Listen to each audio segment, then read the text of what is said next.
नमस्कार, good morning, बहुत स्वागत है आपका फिट इंडिया के सुपर हिट बुलेटिन में। आपके साथ मैं हूं दीपिका यादव। गुड मॉर्निंग, मैं हूं आपके साथ श्वेता श्रीवास्तव। स्वर्ण जयंती पार्क में हम मौजूद हैं, यहीं से आपको बताने वाले देश और दुनिया की हर खबर। तो गाजियाबाद का ये स्वर्ण जयंती पार्क बहुत ही मशहूर है क्योंकि यहाँ पर सुबह सुबह लोग वर्कआउट करने के लिए आते हैं और हम भी आज आपको तमाम बड़ी खबरें यहीं से बताने जा रहे हैं।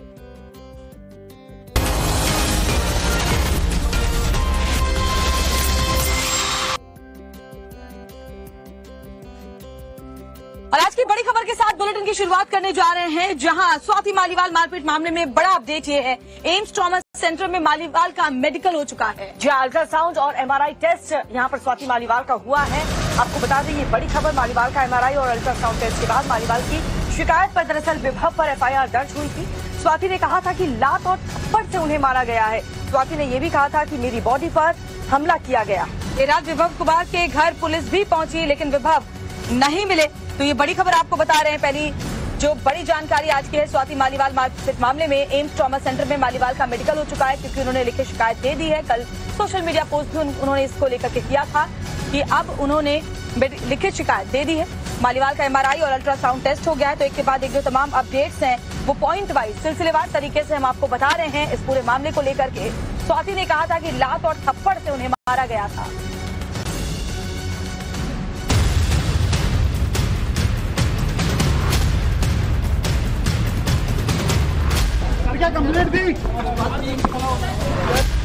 स्वाति मालीवाल बदसलूकी केस में दिल्ली पुलिस का बड़ा एक्शन शुरू हो चुका है। स्वाति से पहले 4 घंटे की पूछताछ हुई।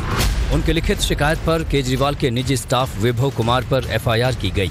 दिल्ली के सिविल लाइन थाने में धारा 354, 506, 509, 323 के तहत केस दर्ज किया गया। देर रात एम्स में स्वाति का मेडिकल करवाया गया। स्वाति ने अपनी शिकायत में कहा, विभव ने मेरे मुंह पर चांटे मारे, छाती और पेट पर घूंसे मारे, शरीर के निचले हिस्से पर लात मारी। केजरीवाल की मौजूदगी में मुझसे मारपीट, गाली गलौज हुआ। वो धमकी देता रहा और पीटता रहा। मैं किसी तरह वहां से बचकर निकली। बाहर आने पर पुलिस को कॉल किया। दिल्ली पुलिस इस केस में आरोपी विभव की गिरफ्तारी की तैयारी में है, तो वहीं केजरीवाल की भूमिका की भी जांच कर रही है। मौकाए वारदात की तफ्तीश और CCTV फुटेज के लिए दिल्ली पुलिस की एक टीम आज CM हाउस जा सकती है। तो देखिए, इस पूरे मामले में स्वाति मालीवाल बदसलूकी केस में आज सबकी नजर अगर किसी पर टिकी है तो वो है विभव कुमार की गिरफ्तारी पर। वहीं इस पूरे मामले में केजरीवाल के रुख ने भी सियासत काफी गर्मा दी है। और देखिए, विभव कुमार जो कि इस केस में आरोपी है, केजरीवाल के साथ लखनऊ दौरे पर गया था और वहां से पंजाब चला गया था। सवाल यह है कि वो पंजाब से कब लौटेगा भी या नहीं, क्योंकि दिल्ली लौटते ही उसकी गिरफ्तारी तो अब तय मानी जा रही है।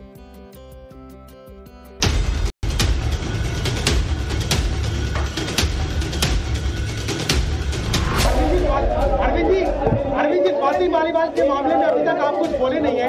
आपकी ओर से आपके साथ में स्वाति मालीवाल के मामले में अरे उससे ज्यादा जरूरी और चीजें भी हैं, कागज हम निकाल लिए। ये तस्वीर लखनऊ की है, जहां केजरीवाल से मीडिया ने स्वाति मालीवाल केस पर सवाल किया तो उनके चेहरे पर हवाइयां उड़ती नजर आईं। जवाब देने की जगह वो माइक खिसकाते दिखे। सूत्रों के मुताबिक स्वाति मालीवाल ने पुलिस में ये बयान देकर केजरीवाल की मुसीबत बढ़ा दी है कि उनकी मौजूदगी में मेरे साथ मारपीट हुई। उन्होंने ट्वीट किया, मेरे साथ जो हुआ बहुत बुरा हुआ।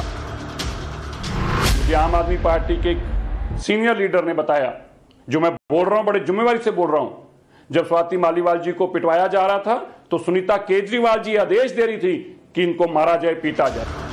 मारपीट के आरोपी विभव कुमार को जिस तरह से केजरीवाल अपने साथ गुरुवार को लखनऊ दौरे पर ले गए और उसके बाद विभव के पंजाब जाने की खबर आई, उस पर सियासत गर्मा गई है। It is surprising, in fact shocking, that Delhi's Chief Minister Shri Arvind Kejriwal has not spoken a word about his party member of Parliament Rajya Sabha,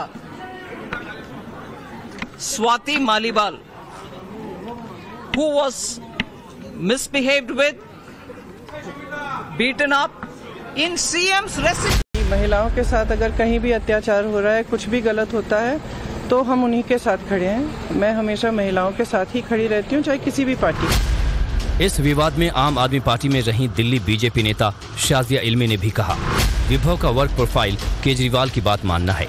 मैंने भी केजरीवाल का दुर्व्यवहार सहन किया है। वहां मारपीट करना बहुत सामान्य बात है।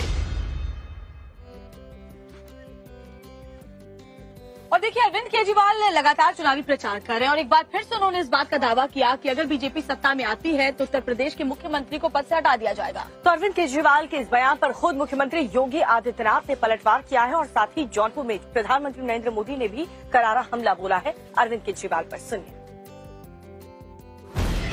केजरीवाल जब से जेल से बाहर आए हैं, बीजेपी पर हमलावर हैं। उनके हर संबोधन में योगी और मोदी हैं। केजरीवाल का दावा है कि तीसरी बार मोदी पीएम बने तो योगी को सीएम की कुर्सी से हटा देंगे। एक ही शख्स हैं जो कि उनके रास्ते का कांटा बन सकते हैं, वो है योगी आदित्यनाथ जी। अब योगी आदित्यनाथ जी को इन्होंने हटाने का पूरा मन बना लिया है और अगर इनकी सरकार बनी तो 2 महीने के अंदर योगी जी को भी उत्तर प्रदेश के सीएम से हटा दिया जाएगा। केजरीवाल के बयान पर सीएम योगी ने पलटवार किया है। आम आदमी पार्टी के अध्यक्ष अरविंद केजरीवाल जी इस समय अभी जेल से छूटे हैं, तो जेल का साइड इफेक्ट उनको हो रहा है। साइड इफेक्ट इस रूप में, उनको ये लगता है सत्ता ही उनके लिए सब कुछ हो गई है। उनको ये लगता है कि सत्ता अब उनकी गई तब गई, अब अपनी सत्ता के साथ मुझे जोड़ते हैं। अरे भाई अरविंद जी, मैं तो एक योगी हूं। मेरे लिए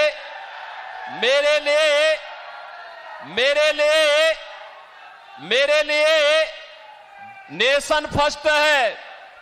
देश के लिए, सनातन हिंदू धर्म के लिए एक बार नहीं 100 बार, एक जन्म नहीं 100 जन्म में हम सत्ता को ठुकरा सकते हैं, लेकिन देश और सनातन धर्म के लिए अपना सर्वस्व न्यौछावर करेंगे। तो वहीं पीएम मोदी ने जौनपुर में हुई रैली में इशारों में केजरीवाल को जवाब दिया है। उन्होंने कहा कि अगले 5 साल मोदी और योगी पूर्वांचल की तकदीर बदलने वाले हैं। ये क्या बढ़िया मोदी योगी बना लाए हो भाई। और ये मोदी तो इतना सुंदर लग रहा है, क्या बढ़िया मेकअप किया है भाई, और हाथ भी बढ़िया। वाह, दोनों मोदी योगी बन के आ गए।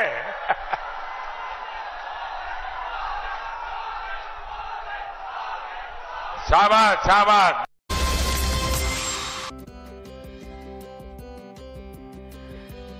ब्रेक के बाद स्वागत है आपका। बड़ी खबर आपको बता रहे हैं, सूरत के मौलाना केस में बड़ा खुलासा। आरोपियों के तार पाकिस्तान से जुड़े नजर आ रहे हैं और जिस आरोपी को पुलिस की टीम ने गिरफ्तार किया है वो पाकिस्तानी हैंडलर का फोन नंबर उसी आरोपी के फोन से मिला है। मोहम्मद अली उर्फ शहनाज नेपाल का हैंडलर था। 17 वर्चुअल नंबर का उपयोग करता था। धमकी के लिए 42 ईमेल आईडी का उपयोग करता था। आरोपी अबू बकर के पास 2 वोटर आईडी भी मिले हैं। वोटर आईडी के साथ अबू बकर के पास 2 जन्म प्रमाण पत्र भी मिले हैं। इसमें एक बर्थ सर्टिफिकेट सूरत का है, दूसरा नंदुरबार महाराष्ट्र का बताया जा रहा है। शकील ने पकड़े जाने से पहले ही अपना फोन भी तोड़ दिया था ताकि डिजिटल एविडेंस मिटाए जा सके। रजा महाराष्ट्र में रहकर पाकिस्तानी नंबर का प्रयोग करता था। रजा सरफराज पाकिस्तानी हैंडलर्स के लगातार संपर्क में था।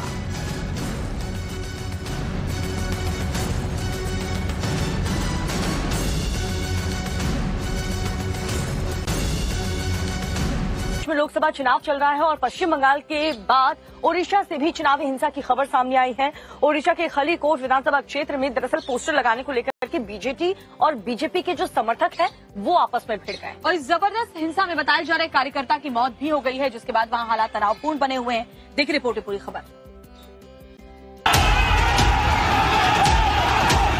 सड़कों पर उत्पाती भीड़ जमा है। पुलिस स्टेशन पर पथराव किया जा रहा है।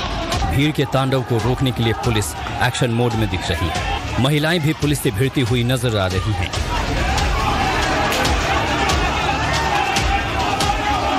उपद्रवी भीड़ और पुलिस के बीच हिंसक झड़प भी होती दिख रही है। पुलिस बल पर जमकर पथराव किया जा रहा है। हंगामा, बवाल और हिंसक झड़प की तस्वीरें उड़ीसा के गंजाम जिले की हैं, जहां चुनाव सभा के बीच पोस्टर लगाने को लेकर बीजेपी और बीजेडी कार्यकर्ताओं में मारपीट शुरू हुई। दोनों पार्टियों के कार्यकर्ताओं में मारपीट इतनी बढ़ी कि पुलिस को हालात काबू में करने के लिए आंसू गैस और लाठीचार्ज करना पड़ा, जिसकी वजह से दोनों ही पार्टी के कार्यकर्ताओं ने पुलिस को ही निशाना बना लिया। पुलिस फोर्स पर पथराव किया गया। हिंसा गंजाम जिले के खल्लीकोट सीट पर हुई। इस हंगामे और बवाल में एक की मौत हो गई और 7 लोग बुरी तरह से घायल हो गए, जिसके बाद गुस्साए कार्यकर्ताओं ने कई वाहनों में तोड़फोड़ की। जिले में तनाव की स्थिति है, इलाका छावनी में तब्दील कर दिया गया है। उपद्रव करने के आरोप में अब तक 8 लोगों को पुलिस ने गिरफ्तार भी कर लिया है। तो उधर सीएम नवीन पटनायक ने भी झड़प को लेकर एक्स अकाउंट पर पोस्ट करते हुए सख्त कार्रवाई की बात कही है। खल्लीकोट विधानसभा सीट अस्का लोकसभा क्षेत्र का हिस्सा है, जहां 20 मई को वोटिंग होगी, जिसके चलते पुलिस फोर्स की तैनाती बढ़ा दी गई है।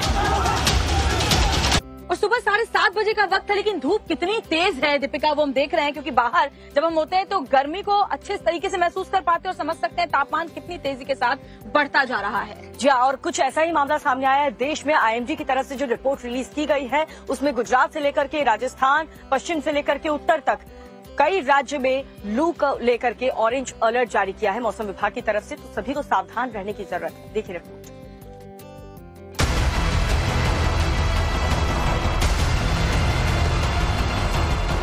रोजाना बढ़ते तापमान के बाद अब लोगों को हीट वेव और लू का सामना करना पड़ेगा। इसको लेकर आईएमडी ने अलर्ट जारी कर दिया है। आईएमडी ने 19 मई तक हरियाणा, पंजाब, यूपी, एमपी, राजस्थान सहित कई राज्यों में लू चलने की आशंका जताई है और इसलिए अलर्ट जारी किया है। मौसम वैज्ञानिकों का कहना है कि इस हफ्ते के आखिर तक उत्तर भारत के कई राज्यों में पारा 45 डिग्री पहुंच जाएगा। 16 मई से 19 मई के बीच दिल्ली, पंजाब, हरियाणा, उत्तर प्रदेश और दिल्ली में जमकर गर्मी पड़ेगी और इस कारण सभी को एहतियात बरतने की जरूरत है। लू चल रही है फिलहाल तो हाँ, तौलिया लेके निकलते हैं। गर्मी की बहुत बुरी स्थिति है। गर्मी घर से बाहर निकलना ही नहीं हो रहा। निकलते ही ऐसे लगता है जैसे तपन सी लग रही है। दिल्ली एनसीआर में भी लोगों को लू और जलाती गर्मी के प्रकोप से अगले 3 दिनों तक तापमान बढ़कर 46 डिग्री तक पहुंच सकता है। गर्मी बहुत तेज है सर, गर्मी में हालत खराब हो रही है और क्या बताएं आपको, पानी भी नहीं पी सकते ठंडा गर्मी में। गर्मी के तो बहुत अच्छे हालात हैं सर, बहुत अच्छी खासी गर्मी पड़ रही है, अच्छी खासी पड़ रही है गर्मी, बहुत शानदार। तो वहीं दूसरी ओर हिमाचल प्रदेश, लद्दाख, जम्मू कश्मीर जैसे पहाड़ी इलाकों में अगले 1 हफ्ते के लिए हल्की से मध्यम तक बारिश की आशंका जताई गई है, जो कि गर्मी से राहत तो देगी, लेकिन पहाड़ी राज्यों में लैंडस्लाइड का खतरा बढ़ सकता है। जहां उत्तर भारत के लिए गर्मी मई के महीने में परेशानी बढ़ाएगी, तो वहीं दक्षिण पश्चिम भारत के राज्यों में मॉनसून के 31 मई के आसपास प्रवेश करने से थोड़ी राहत जरूर मिलेगी। और बड़ी खबर आपको आज की बताते हैं, मुंबई के शिवाजी पार्क में प्रधानमंत्री नरेंद्र मोदी की रैली होने वाली है। राज ठाकरे भी प्रधानमंत्री नरेंद्र मोदी के साथ मंच पर इस रैली के दौरान मौजूद रहेंगे। शिवाजी पार्क में प्रधानमंत्री मोदी की ये बड़ी रैली, मुंबई में इंडी गठबंधन की भी रैली है आज बीकेसी ग्राउंड में, जहां एक तरफ विपक्ष अपना दमखम दिखाएगा, वहीं शिवाजी पार्क में प्रधानमंत्री नरेंद्र मोदी हुंकार भरेंगे। तो इंडी गठबंधन की रैली में खड़गे, केजरीवाल, उद्धव, शरद पवार शामिल होंगे।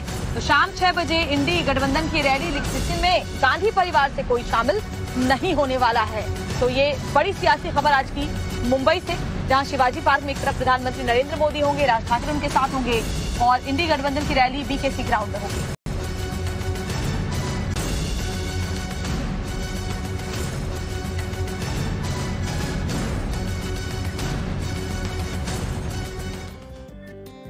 बीजेपी के 400 पार के नारे को झूठा बताने वाली इंडी गठबंधन में एक बार फिर से फूट देखने को मिली है। और देखिए, ममता बनर्जी ने गठबंधन को बाहर से समर्थन देने का ऐलान किया, तो उसमें गठबंधन में रार की खबर भी सामने आई। ममता को अपने बयान पर उसके बाद क्या सफाई देनी पड़ी, देखिए रिपोर्ट।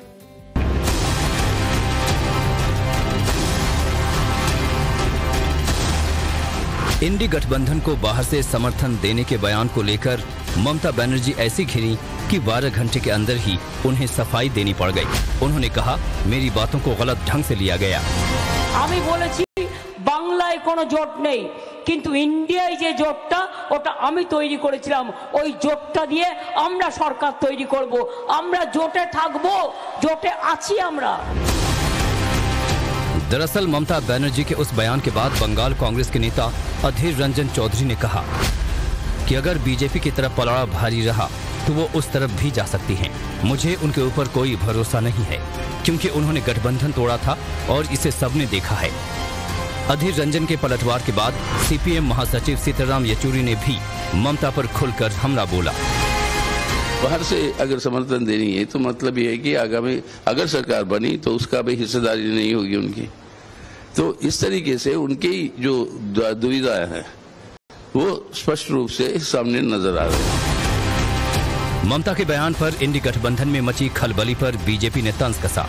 केंद्रीय मंत्री और उत्तर मुंबई से बीजेपी उम्मीदवार पीयूष गोयल ने कहा, पूरा इंडिया गठबंधन फ्लॉप शो है। ममता और अधीर रंजन एक दूसरे के बारे में क्या कह रहे हैं, पूरी दुनिया सुन रही है।